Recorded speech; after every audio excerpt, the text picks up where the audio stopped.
Yo, welcome to another episode of Under the Surface, a talk show where we talk all things bizarre. Today, we wanted to talk about monsters that may be flying under the radar.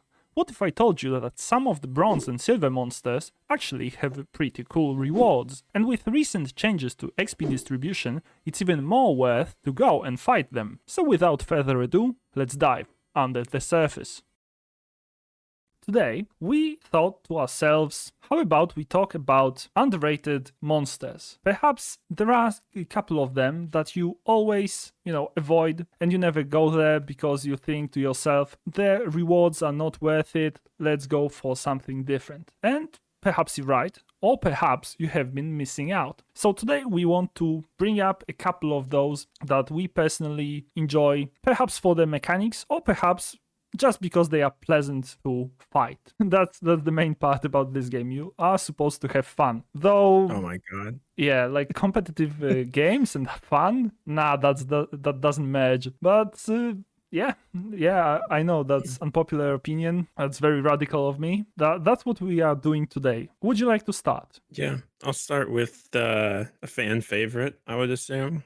Sergeant Suds. He's not got a lot going on in terms of what you get from him. You can get Rivet Gun, which is can be decent in certain scenarios. And about Rivet Gun, so I would like you to not disregard this item because I think this is like reversed fiber optics. I think Rivet Gun is actually a really good item. I think it's a good item. It's just a bit situational, especially as hardcore loops aren't a thing anymore. So charging, you know what I mean? Like it used to be like top tier. I mean, but yeah, it still has its place. You cannot get fiber optics from any of the monsters, so Rivet Gun is pretty good option. I know there's like Pendulum, but that's like 4 days later, and I wouldn't disregard the skill that he has as well. Like if you are playing Pig, I think there's real value there. Yeah, I was going to say, I think there's specific times you'll want to go to him. I don't know about Hydraulic Squeezer and Orbital Polisher. That's what I feel like I get half the time I go to him, and they're not useful. He's got a few good things, and he's a cool guy, Yeah. I like him. That's the main reason I go to him, because I like him. I think he's a nice guy. Well, he's not really nice, but I don't think there clean. For some reason, I thought about being clean as not doing any drugs, so... He's been clean for 10 years now. Give him a break, guys.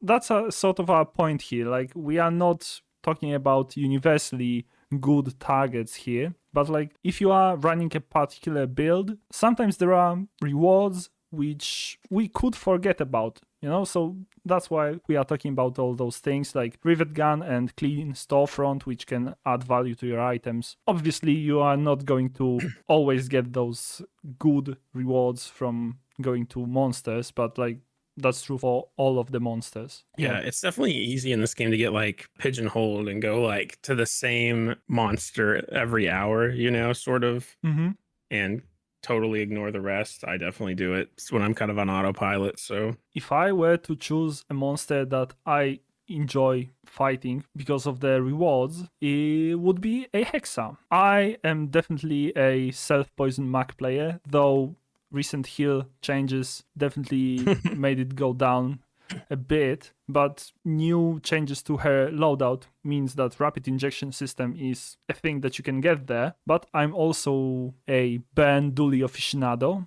so Solar Farm certainly has a place on that board. If nothing else, getting crypto is nice, especially since it's like silver tier, so you can get up to 10 gold from that. And I still have not been able to make a virus board, and since it has been buffed recently, I definitely want to do that. Same here with the virus. I haven't played with it at all yet. I've been destroyed a couple times by it now. I like Hexa's design, and her voice lines too are pretty funny. Yeah, she's like our personal GLaDOS. Well, I guess I'll have to choose another one who, like, this is obviously a fan favorite one too. Bananable. Day 1, hour 2, right, or whatever, like right at the beginning of the game, you see Bananable like half the time, and he's just a nice guy, right? He's just eating a fellow friend. I mean, in terms of his rewards, I think the skill is really good. I think that's the best thing you can get. And blue nanas are also alright because extra 20 max health is pretty good. But have you ever considered what banana ball means? Cannibal banana. Yeah, like he's a blue nana that eats another blue nana. Why is he alive? Okay, that's a topic for another time. No idea. But like, do you see the madness in his eyes? Like Yeah, he enjoys there's it. nothing behind those eyes. Yeah, he's messed up on a level that's it can't be fixed. Maybe there needs to be an event where the banana bull like gets like super strong or gets super huge or something and starts taking over the bazaar. Oh god. Like like a Godzilla style monster or something. But yeah, I love the design on this thing. I mean, it's like the first time I ever saw it, I fell in love, and it really stands out among the other day one monsters in terms of design. I feel like the thing with day one is everybody who's been playing the bazaar regularly for a while, you kind of know what every guy has to offer, and you know kind of what you want to do, and that's how you base where you go to. So it is really dependent on what you're playing and what you're feeling. But duct tape is always pretty decent too. I feel like duct tape is not as good as it used to be. No, it definitely isn't. Banana Bowl, I'm hoping for Healthy Jolt because Haste on Overheal is pretty good. Yeah, So, it's like rigged, but with extra steps. Yeah, so what's your next one? I enjoy going for Blood Refraider, and I understand that's, not the greatest monster in the world, but getting early Crow's Nest is valuable, especially if you can get it on other heroes besides Vanessa. And the skill Amostache is also useful to some degree. For example, if you are Mag, you can get like energy potion, and if you get additional hits on that, then you are definitely very happy. And I also came to enjoy runic potion, and additional hits on that are also okay in my opinion. In general, he's not really that hard, so even if you have terrible board, you most likely will win. Yeah, I go to this guy a lot. The more I think about it, the ammo. I play a lot of Vanessa, so usually these are all items I can get. I mean, if you're running like an ammo Vanessa build, none of these are really bad items, and even like invulnerability potion on another hero that can't normally get it could be pretty good too, depending on what you're running.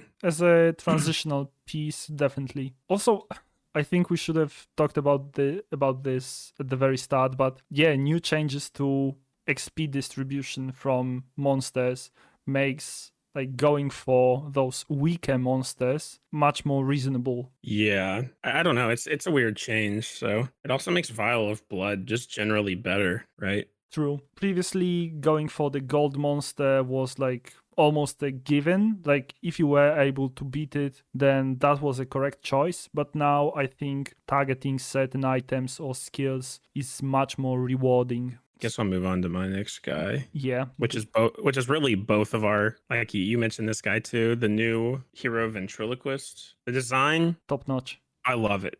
Yeah, it's hilarious too because the ventriloquist dummy is like insane, and then the guy behind him is like, who's controlling him is like, oh my god. I mean, is he really controlling him? If you have heard his quotes, it's like, he created me, he cannot complain. Something like that. Yeah. I think it's definitely like a reverse scenario here where he has a mind of his own, or yeah. I was not expecting this because I just like went into the new patch and didn't read everything. So I saw that and I was like, oh my god, this is my new favorite guy. And then when you enter, you can get the dummy. Yeah, which is really strong. Like insanely strong. Like I wouldn't go to ventriloquist if you are feeling unsure about your build. Yeah. I would like to also point out in terms of like flavor of this character is that the friendly doll, so the main adversary here, is right next to a switchblade, so he's going to shank you. Well, this whole thing is weapons, right? Like this whole character is just weapon spam. True. So if you're running, if you're like me and you only have like 2 brain cells and you're just running weapons Vanessa spam, if you can beat this guy, you're going to get something useful, at least for a while, like almost guaranteed. True. I just wanted to say that putting switchblade there is top notch. Like it's storytelling, but it's like non-verbal storytelling. There's a word for it. I forgot the word, but there's a term for it. Yeah. I'm looking it up. It's bothering me now. I'm looking it up. It didn't come up. Whatever. Yeah, I get what you're saying though. The skill on this guy is like kind of crazy actually. Yeah, though I have no idea why it's related to vehicles, but all right, I guess. Yeah, it doesn't make much sense, but for anybody who doesn't know, your rightmost item becomes a vehicle, and then your vehicles have their cooldown reduced by 5%. So you basically get a free 5% reduction on your rightmost item and other vehicles if you happen to have them. I could see like if you get this, it'd be good being good in like a flagship build later or something. To be fair, like a couple of items care about something being a vehicle, like Captain's Wheel. This True. enables it. The skill is definitely not fitting with the rest of the stuff, but whatever, right? It's good, so we'll take it. And it's a tough battle. I think my picks are mostly like middle guys that are not as impressive, but in my opinion have a couple of cool rewards. And I think the next one would be Harkuvian Rocket Trooper, which I'm really glad that they changed the name of the launcher, which is now properly named Harkuvian Launcher. Great job, Tempo. But Launcher is terrible. Unfortunately, it is. But getting a Shadow Cloak, I think, is really cool. Also, getting like Rocket Boots or Eagle Talisman is nothing to scoff at. Rocket Boots buff your haste items, which usually that plus 1 second on haste, it's almost as if you were improving your item up 1 tier. And skills aren't that bad as well. We talked about Kenai in our underrated skills episode, but Flashy Reload is definitely really good in ammo builds. Yeah, I definitely often visit Rocket Trooper to try to hit that jackpot. Yeah, the more you're talking about this guy, the more I'm realizing I was sleeping on him. I sleep on Shadowed Cloak kind of a lot. Honestly, like I don't use that item probably as much as I should. A lot of this guy's stuff is decent. I mean, Goggles, that's the best item in the game. Oh, Goggles. Goggles is one of those items where you see it, like it feels like you see it way more than any other item, and it's absolutely terrible. I mean, I would run 10 copies of it on my board if I could. What are you talking about? You do you, man. But yeah, and then as of like Vanessa player, there's a lot here for you, I feel like. I mean, I'm talking for all of us Vanessa players out here. We can't think very good, so. You're like orange cats of the bazaar. We just we just kind of like show up and ooh, that looks like a thing that does damage, and then just put it on the board, keep going, and then you still get to like 5 wins at least. Seems like a deal. But yeah, he's good. My next one, there's going to be some judgment from people when they hear this probably, because everything this guy has is terrible, right? Except for one thing, but Trash Titan. All right, he shows up day 10 and beyond. But let's be honest. Sometimes our boards don't look too good, and you can't fight that legendary guy at the end, right? So where do you go? Well, if there's a Trash Titan, I go to Trash Titan usually. Yeah. Because the juggler skill, if you have a large item and some small items, and your large item has a cooldown, which it probably does for most people, unless we're playing pig or something, I guess some of them don't, but that large item is probably sort of your win condition or very important to it, and getting that charged is absolutely insane. Like there's so many runs that should not have been 10 wins that become 10 wins for me because I get the juggler skill. It's something to always keep in the back of your head when you get up there. You just need to take that leap of faith and go to something, go for the thing you probably won't get, but if you get it, it's going to be worth it, Actually, that's a tested strategy. Before you click on the monster, you have to ask nicely the game, for the particular reward that you want to get, and it totally increases the chances of dropping that particular reward. 100% tried and tested. See for yourself. Yeah. I mean, come on. Didn't your parents tell you to like ask nicely and you'll get stuff? So yeah, exactly. You just have to be polite. Game wants to give you. Yeah.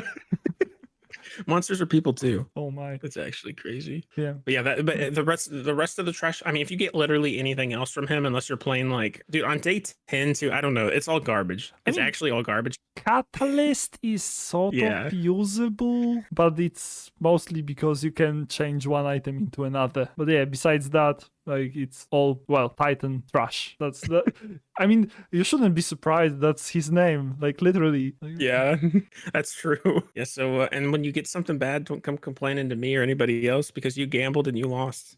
That's your fault. Yep. And 100% of gamblers quit before they hit big. Amen. If I were to choose underrated monster, like another one, I would choose Dire Inglet. And this time it's a bronze monster from day 6. In general, the loadout isn't that great, but, getting pelt is 6 gold, which is not like giant chunk of money, but it's decent. Obsidian Fang could be used in a like weapon spam build, which is also pretty cool. Claws actually are usable in certain builds, so like mostly trash, but in like 1% of cases it's actually usable. I talked about Eagle Talisman already, so we all know what it does, but in terms of weapon spam builds, aggressive, so the skill is like incredible. That's top-notch skill, would get it every time. So when you use a weapon, it gains plus 6% crit chance for the fight. Essentially, if you have weapons which trigger often, that's the skill for you. I mean,